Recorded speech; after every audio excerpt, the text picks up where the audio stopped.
Hey everyone, welcome back to our channel. We're the Dawnties. My name's Rochelle. Who am I? Hey, Radonna. And today we have the best books that we read in the month of July. So every month we like to talk about our favorite books that we read during that month, and we are already on July. And it's not over as of recording, but I'm excited for my top picks. I done chose mine, and Yeah. I'm cheating a little bit. A few times. Okay, I'm cheating a lot. So we're just going to go into it because we do read so much, and there's two of us, so it's hard to do a full wrap-up. But if you ever want to see what we're reading or what we rate the things that we are reading, you can check us out on Goodreads. I do have those linked down below. But let's just get into it. Okay, so. Oh, goodness. Go ahead. Which one are we going to start with? Okay. So I'm going to start with the Natural series. I'm counting the whole series as one of my favorites. It's a 4-book series. I read all 4 in the month of July. This is book 2 and 3.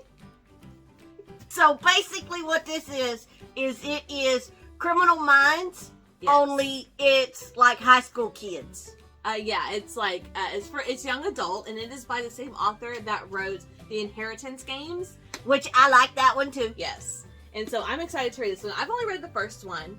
I read all of them. Yeah, she binged in the them month of all. July.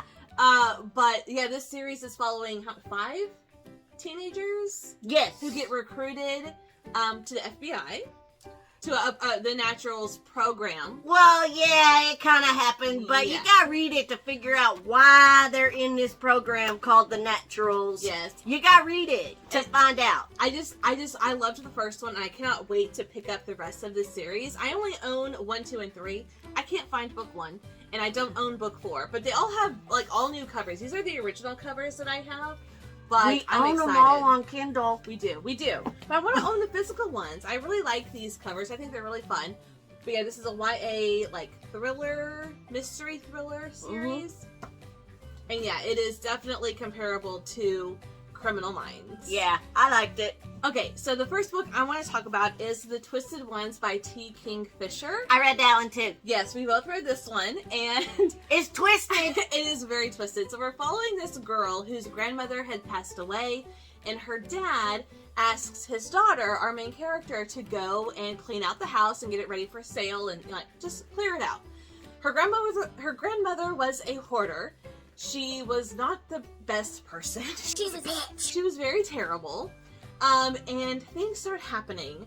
Now, I don't want to go too far into the actual, like, what happens in the book, but I will say this is like my 4th or 5th book by this author, and every book is written differently. And I loved the way this one was written because it felt like she was sitting here telling us a story, the main character. While she was reading it, I kept asking her, so how are you liking that book? It's twisted. It is very twisted. I like it. Yes. It's twisted. But she Yes. wouldn't tell me anything No. else. No, you had to read it for yourself, and you liked it. I did. But the way that the author writes this story, it feels like the main character is just a friend hanging out with you, telling you the story, and in the middle of, like, these stories and things, she'll say things like, you'll never guess what happened next, or, oh my god, I cannot believe what happened, blah, blah, blah. Like, she's like a friend telling you. So I really like the writing style. I guess that's second person, like, talking directly to the audience, which was really, really fun. And I love everything this author has come out with that I've read so far. There's still so many I want to read from her, or I think it's a her. Them. When in doubt, say them. Yes, by her, by T. Kingfisher. But this was really fun. It was really twisted. I loved it. Number 2 for me is just one book. Finally. And it was Ward D by Frida McFadden. It's on Kindle Unlimited. And I have not read this one. No, I I told don't her. want to read this You one. can read it. I don't know if I want to. You can read it. It's just you have to read it during the day when I'm home. Okay, so what is it about? Okay, so it's about this girl. She's like studying to be a doctor or something, and she's doing a rotation, and one of her clinical rotations is in the psych ward, and she has to stay overnight in the psych ward, and come to find out, she knows one of the patients from her past. Oh, crap. So it's a long 24 hours, let me tell you that. Or no, it wasn't even 24. It's a long 8-hour shift. Oh wow. Yeah. The whole book is within that. The whole book is within that 8-hour shift, and yeah, it's good.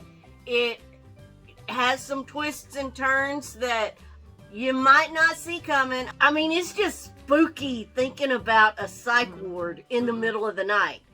And then when all this weird shit starts happening, yeah, it's kind of creepy, but it's a good one. But it's Freida McFadden, and I do love her books. Like, they're just really fun and quick to get through, but I don't know about that one. You can read it, just has to be during the day, and I have to be home. We'll see. So the second book that I want to talk about is a brand new book, and I got it from the library, and it was so good. It is called Everyone Here Is Lying, and it's by Sherry Lapina. Hey, somebody here is lying, or everybody here? Everyone here is lying. Everyone here is lying. Okay. I only know because I got it on hold. Yeah. Okay, so this one, you're basically it's a thriller, domestic thriller mystery.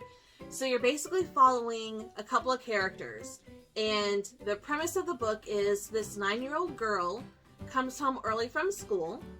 Her dad comes in, and her dad is very short-tempered and has been known to hit this girl, slap her around. She's very difficult. Now, we don't know what that means, but she's a difficult child.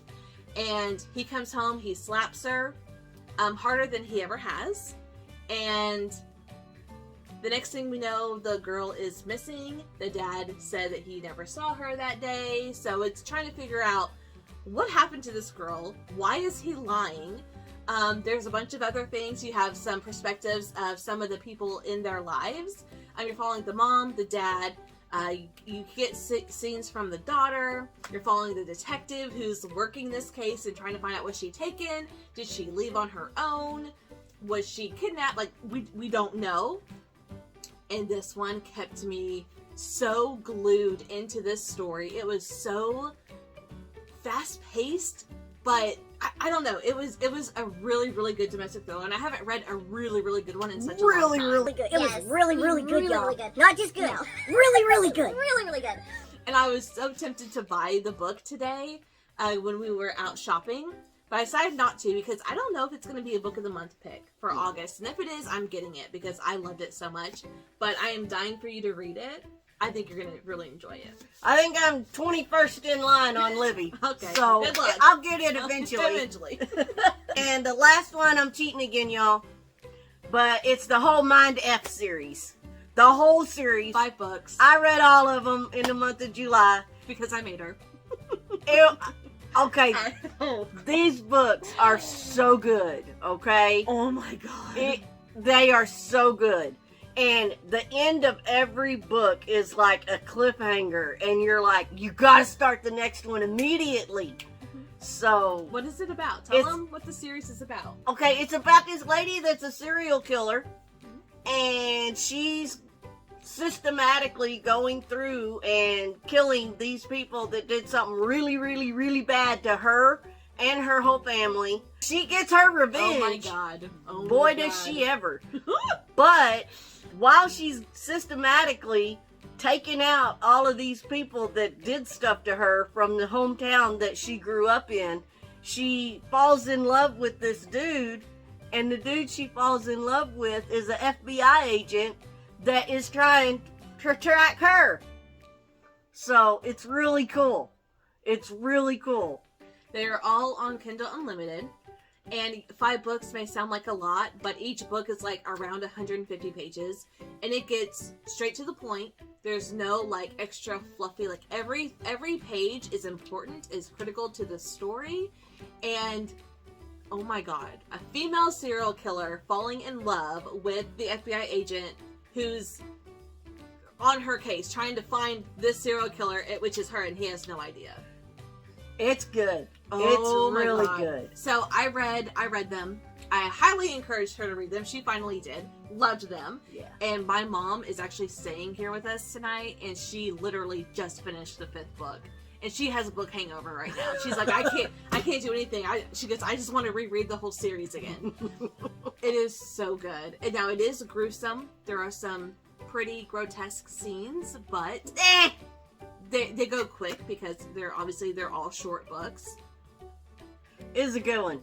Oh my god. If Yeah. you like serial killer type books, Morally gray female characters. if you like FBI searching for somebody, yeah, it's a good one. I would think you highly should recommend read it. This. Yes, just check the trigger warnings because there is some pretty heavy content in it, but oh my god, I read all 5 of these books at the very beginning of the month, and I am still thinking about it. It doesn't help that you read them like a week or 2 later, and then my mom just read them at the very end of the month, so it's like I'm constantly thinking about. We've been mind deafing all month. This one's so good. Okay, so the last book I want to talk about is a sci-fi book that I have been wanting to read for quite a while, and I finally did, and it is called Ready Player One by Ernest Cline. I think this was a book like back in 2011 it was written or something, but I do know this is a movie, and this has probably shot up to like one of my top 3 books I've read all year. And this, we're following this world that takes place about 20 years into our future, so like 2045-ish, around there is when this book takes place. And you have this this man who created the Oasis, and the Oasis is a virtual reality game that basically everyone plays regularly. And when he dies, he hides Easter eggs in the game, and the people who play the game and find these Easter eggs and solve the riddles and puzzles and goes through the steps and, you know, ends with finding him in the actual game, they inherit the Oasis, which is worth billions and billions of dollars. So he dies, the hunt is on, and everyone is playing this game trying to find it. Trying to find some sort of clue to lead them onto the track of winning or finding the owner within the game. Would you play a video game if you had a chance of getting billions and billions of dollars? Who wouldn't? So we're following this main character. He's like 16 or 17, maybe like right at 18. He's still in school. But we're following him 5 years after the owner dies, and no one has found any Easter eggs. People have started to lose interest, thinking, oh, it was just a trap or whatever. Like, there's no Easter eggs in the game, whatever. When suddenly, someone finds an Easter egg, and the media goes wild. Everyone is trying to find out who it is. Other people start finding the first Easter egg to lead them on to the next clue, and it becomes like this hunt of trying to find the final Easter egg to actually inherit the Oasis. And this was so heart-pumping. Even in the real world, things are happening. Like, people who are playing the game are trying to track down the players who are ahead in the game and finding these Easter eggs to hurt them in real life, harass them in real life. I don't want to play the game if it gets that serious. I mean, you're talking about billions and billions of dollars. I don't know. I don't want nobody hunting me down in real life. I mean, this was so good. I loved the characters. I love the pacing of it as well. This is a pretty... I thought it was lengthier than this. It's right at 370 pages, but I thought it was a lot longer than that. But it was so well done. I loved every minute of this.